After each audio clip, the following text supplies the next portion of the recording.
Team India cricketer finisher Rinku Singh ప్రస్తుతం Asia cup కోసం సిద్ధమవుతున్నాడు. ఇటీవల జరిగిన ఉత్తరప్రదేశ్ టీ20 లీగ్లో సత్తా చాటిన రింకు ఏ టోర్నీలో అత్యధిక పరుగులు చేసిన ఆటగాళ్ల లిస్టులో 4వ స్థానంలో నిలిచాడు. ఏడాది కాలంగా పెద్దగా ఫామ్లో లేకపోయినా రింకు సింగ్ ఆసియా కప్కు ఎంపికయ్యాడు. ప్రస్తుతం భారత టీ20 జట్టులో మాత్రమే కొనసాగుతున్న ఈ యూపీ కుర్రాడు టీమిండియా తరపున అన్ని ఫార్మాట్లలో ఆడాలని తన కోరికను వెల్లడించాడు. తనపై వస్తున్న టీ20 స్పెషలిస్ట్ ట్యాగ్ ను తొలగించుకోవాలని కోరుకుంటున్నాడు. తాను సిక్సర్లు కొట్టినప్పుడు ఫ్యాన్స్ ఇష్టపడతారని తనకు తెలుసన్నాడు. కానీ తన రంజీ ట్రోఫీ యావరేజ్ చాలా బాగుందని గుర్తు చేశాడు. రెడ్ బాల్ క్రికెట్ ఆడడం నిజంగా ఆస్వాదిస్తానని, టీమిండియాకు ఇప్పటి వరకు 2 వన్డేలు ఆడానని చెప్పుకొచ్చాడు. తాను కేవలం టీ20 ఆటగాడిని కాదన్న రింకు సింగ్ అవకాశం వస్తే ప్రతి ఫార్మాట్లోనూ మంచి ప్రదర్శన ఇవ్వగలనని నమ్ముతున్నట్లు చెప్పుకొచ్చాడు.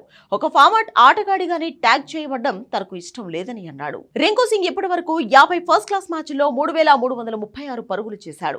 వీటిలో 22 అర్ధ సెంచరీలు, 7 సెంచరీలు ఉన్నాయి. యావరేజ్ 54.68గా ఉంది.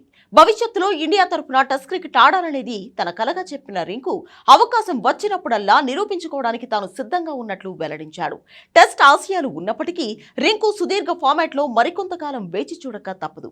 ఈ యూపీ బ్యాటర్ కు ప్రస్తుతం జరుగుతున్న సెంట్రల్ జోన్ దులీప్ ట్రోఫీ జట్టులో చోటు దక్కలేదు. ఇదిలా ఉంటే ప్రస్తుతం జరుగుతున్న యూపీ టీ20 లీగ్లోనూ రింకు అదరగొడుతున్నాడు. ఈ లీగ్లో ఇప్పటి వరకు 7 మ్యాచ్లు ఆడిన రింకు 170కి పైగా స్ట్రైక్ రేట్తో 59 సగటున సెంచరీ, 2 హాఫ్ సెంచరీల సాయంతో 295 పరుగులు చేశాడు. ఇందులో 20కి పైగా ఫోర్లు, 20కి పైగా సిక్సర్లు ఉన్నాయి. వాస్తవానికి రింకును ఆసియా కప్ కు ఎంపిక చేయకూడదనే చర్చే నడిచింది. ఇటీవల కాలంలో అతను చెప్పుకోదగ్గ ఒక్క ప్రదర్శన కూడా చేయకపోవడమే రింకు స్థానంలో ఆల్రౌండర్నో లేక శ్రేయస్ అయ్యర్నో ఎంపిక చేయాల్సిందని చాలా మంది అభిప్రాయపడ్డారు. అయితే యూపీ లీగ్లో సత్తా చాటడం ద్వారా వారి విమర్శలకు ఆటతోనే జవాబిచ్చాడు.